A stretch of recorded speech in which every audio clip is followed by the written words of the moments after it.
కేసీఆర్ గారి ప్రభుత్వం ఉన్నప్పుడు సీఎం టీ ప్రైడ్ పేరు మీద వేలాది మందికి వందల కోట్ల రూపాయల సబ్సిడీ రిలీజ్ చేసి ప్రభుత్వం పారిశ్రామికవేత్తలుగా తయారు చేసింది. ఎన్నో గురుకుల విద్యాలయాలు ప్రారంభించింది. మహిళా విద్యార్థులు చదువుకోవాలని దేశంలోనే ఫస్ట్ టైం ఎస్టీ మహిళా రెసిడెన్షియల్ డిగ్రీ కాలేజ్ పెట్టింది కూడా ఆనాటి బీఆర్ఎస్ ప్రభుత్వమే. భారతదేశంలో ఎక్కడ లేవు ఎస్టీ మహిళా రెసిడెన్షియల్ డిగ్రీ కాలేజీలు కూడా పెట్టడం జరిగింది. అంతేకాకుండా పోడు భూములు 6 లక్షల ఎకరాలకు పోడు భూములకు పట్టాలిచ్చి 3 ఫేజ్ కరెంట్ ఇచ్చి రైతు బంధు ఇచ్చి వాళ్ళను ఓనర్లుగా చేసింది ఆనాటి బీఆర్ఎస్ ప్రభుత్వం. ఇచ్చిన మాట ప్రకారంగా తెలంగాణ ఏర్పడితే గిరిజనులకు రిజర్వేషన్ పెరుగుతుంది. ఆంధ్రప్రదేశ్లో 6% ఉంటే తెలంగాణ రాష్ట్రం ఏర్పడ్డ తర్వాత విద్యా ఉద్యోగాల్లో 10% రిజర్వేషన్ కూడా ఆనాడు బీఆర్ఎస్ ప్రభుత్వం గిరిజనుల కోసం కల్పించిన విషయం కూడా మీకు తెలుసు. ఇలా ఎంతో మంది డాక్టర్లుగా ఇంజనీర్లుగా అద్భుతమైనటువంటి ప్రభుత్వ ఉద్యోగాలు పొందుతున్నారంటే 10% రిజర్వేషన్ యొక్క ఫలితాలు ఇవాళ అందించింది కూడా ఆనాటి కేసీఆర్ గారి ప్రభుత్వం. ఇలా చెప్పుకుంటూ పోతే అనేక కార్యక్రమాలు జరిగినాయి. 3,300 గిరిజన తండాలను గ్రామ పంచాయతీలు చేస్తే ఇవాళ గిరిజన బిడ్డలు ఎంతో మంది సర్పంచులుగా 3,300 తండాలకు తమ సొంత గ్రామాలకు వారే సర్పంచులుగా ఈరోజు పనిచేసే అవకాశం కూడా దొరికింది. ఇవాళ తండాలు గ్రామ పంచాయతీలు ఇట్లా 10% రిజర్వేషన్ వచ్చింది. ఎన్నో గురుకులాలు మహిళా రెసిడెన్షియల్ డిగ్రీ కాలేజీలు వచ్చినాయి. పారిశ్రామికవేత్తలుగా తయారు కావడానికి సబ్సిడీ పథకాలు వచ్చినాయి. ఎస్సీ ఎస్టీ సప్లైన్ కూడా బీఆర్ఎస్ ప్రభుత్వం తెచ్చింది. అంటే జనాభా ప్రాతిపదికన నిధులు కేటాయించడమే కాదు, ఆ నిధులు ఖర్చు కాకపోతే ల్యాబ్స్ కావద్దు, నెక్స్ట్ ఇయర్కు క్యారీ ఫార్వర్డ్ అయ్యే విధంగా ఎస్టీ సప్లాన్ కూడా ఆనాడు బీఆర్ఎస్ ప్రభుత్వం తీసుకురావడం జరిగింది. ఇట్లా ఎన్నో మంచి కార్యక్రమాలు జరిగినాయి. ఇంకా చెప్పుకుంటూ పోతే చాలా విషయాలు ఉన్నాయి. అయితే ఈ ప్రభుత్వం ఏం చెప్పింది? మేనిఫెస్టోలో చాలా చెప్పారు. 10వ తరగతి పాస్ అయితే 10,000 ఇస్తాం, ఇంటర్మీడియట్ పాస్ అయితే 25,000 ఇస్తాం, డిగ్రీ పాస్ అయితే 1,00,000 ఇస్తాం, పీజీ పాస్ అయితే 2 లక్షలు ఇస్తాం, పిహెచ్డీ చేస్తే 5 లక్షలు ఇస్తాం. ఒక్క రూపాయని ఎవరికైనా ఇచ్చారా?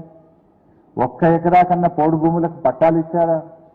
ఒక్క యువ పారిశ్రామికవేత్తలకు ఎస్టీలకు ఒక్క రూపాయి సబ్సిడీ అన్న రిలీజ్ అయిందా? ఎన్నో విషయాలు చెప్పారు, కానీ ఏ ఒక్కటి అమలైతలేదు.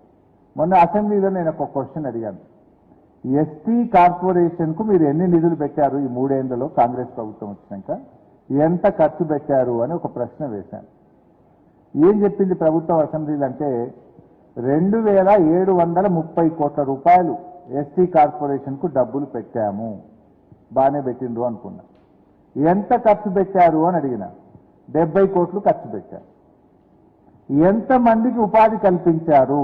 గుండు సున్నా. మరి 70 కోట్లు ఎవరికి పోయినాయి? కరెంటు బిల్లుకు, కార్లకు, పెట్రోలుకు, ఫ్యానుకు, ప్యూనుకు, నల్ల బిల్లుకు పోయినాయి అంతే. అంటే ఒక్క రూపాయి కూడా గిరిజన యువత ఉపాధి కోసం, గిరిజనులకు ఉపాధి కోసం ఎస్టీ కార్పొరేషన్ ద్వారా ఈ 3 ఏళ్ల కాంగ్రెస్ ప్రభుత్వంలో ఒక్కరికి కూడా ఉపాధి దొరకలేదు ఇప్పటిదాకా. బడ్జెట్ల పెట్టుడు, నిధులు ల్యాప్స్ చేస్తుడు. ఇది నేను చెప్తున్న మాట కాదు. ప్రభుత్వాన్ని నిలదీస్తే, ప్రశ్నిస్తే అసెంబ్లీలో ప్రభుత్వం ఇచ్చిన సమాధానం మీ ముందు పెడతా ఉన్నా.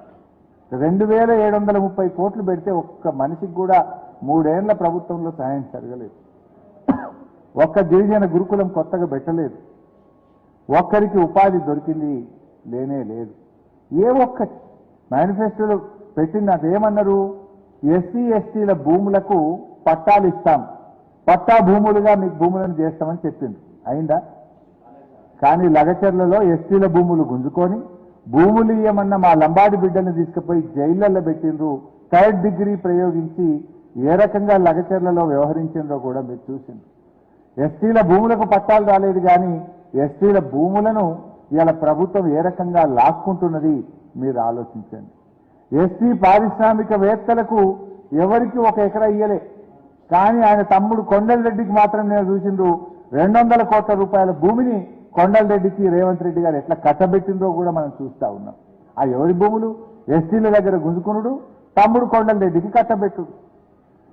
లగచర్లలో ఎస్టీల భూములు గుంజుకునుడు, అల్లుడు సత్యాకు కట్టబెట్టుడు. ఇవాళ ఎక్కడన్నా జరుగుతుందా అసలు? ఎస్టీలకు ఎక్కడన్నా ఈ రాష్ట్రంలో ఓ భూమి ఇచ్చిందా, ఒక పారిశ్రామికవేత్తకు చేసిందా? భూములకు మీరు ఇచ్చిన మాట ప్రకారంగా ఎస్టీలకు పట్టాలు ఇచ్చిందా? ఎస్టీలకు పట్టాలు ఇస్తామన్నారు. కానీ రేవంత్ రెడ్డి వచ్చిన తర్వాత ఎస్సీ ఎస్టీ బీసీలకు సంబంధించి 1,00,000 ఎకరాల అసైన్డ్ భూములను లాక్కున్నాడు. 1,00,000 ఎకరాలు గుంజుకొని ఇలా ఎస్సీ ఎస్టీ బీసీలను రోడ్డుపాలు చేసినటువంటి పరిస్థితి ఈ రాష్ట్రంలో కనబడతా ఉంది. సో ఇవన్నిటి మీద ఇవాళ మేము ప్రయత్నం చేస్తా ఉన్నాం. నేను మా టిక్కీని కూడా కోరేది ఒక్కటే, you should act like a pressure group. మీరు ఒత్తిడి పెంచాల్సిందే, పెంచకపోతే ఇంకా అన్యాయం జరిగేటువంటి అవకాశం ఉంది. అరే ఎస్సీ ఎస్డిఎఫ్ లో పెట్టిన డబ్బులు సగం కూడా ఖర్చు అవుతలేవు. ఎస్డిఎఫ్ లో నిధులు పెడుతున్నారు, కానీ ఖర్చు ఎంత అంటే సగం కూడా అవుతున్నటువంటి పరిస్థితి లేదు. అంటే ఎస్టీలు అంటే ఒక పట్టి లేనట్టుగా ఈ ప్రభుత్వం వ్యవహరిస్తూ ఉంది. ఆనా చెప్పింది వేరు, ఇవాళ జరుగుతున్నది ఏందో ఒకటొకటిగా మనకు అర్థమవుతా ఉంది. ఇవాళ 2 లక్షల ఉద్యోగాలు అన్నారు, జాబ్ క్యాలెండర్ అమలైంది లేదు, ఉద్యోగాలు ఇచ్చింది లేదు. ఇవాళ ఏ రకమైనటువంటి పరిస్థితులు ఈ రాష్ట్రంలో ఏర్పడుతున్నాయో కూడా మీరందరూ కూడా గమనిస్తున్నటువంటి పరిస్థితి. ముఖ్యంగా ఈ సదస్సు మన సిద్దిపేట జిల్లాలో ఉండేటువంటి మా ఎస్టీ యువతీ యువకులు దీన్ని సద్వినియోగం చేసుకోవాలి. You should make use of this. ఎందుకంటే ఇది ఇచ్చిన ఆపర్చునిటీ. మీరేదో మొక్కుబడిగా రావడం కాదు. పాపం వాళ్ళు దేశవ్యాప్తంగా ఉన్న వాళ్ళు, రాష్ట్ర వ్యాప్తంగా ఉన్నటువంటి టిక్కీ ప్రతినిధులు ఇంత దూరం వచ్చి బ్యాంకర్స్ను పిలిచి వివిధ పథకాల మీద, కార్యక్రమాల మీద మీకు అవగాహన కల్పించే ప్రయత్నం చేస్తున్నారు. అర్థం చేసుకోండి. అర్థం కాకపోతే లేచి అడగండి, ప్రశ్నించండి, తెలుసుకోండి. ఈ అవకాశాలను సద్వినియోగం చేసుకోండి. ఇందులో సభ్యులుగా చేరండి. టిక్కీలో మీరు కూడా ఎన్రోల్మెంట్ అయ్యి సభ్యులుగా చేరి ఎప్పటికప్పుడు అప్డేట్స్ తెలుసుకుంటూ మీరు పైకి రావాలి, ఎదగాలి అనేటువంటిదే మా ఈ టిక్కీ యొక్క ప్రయత్నం.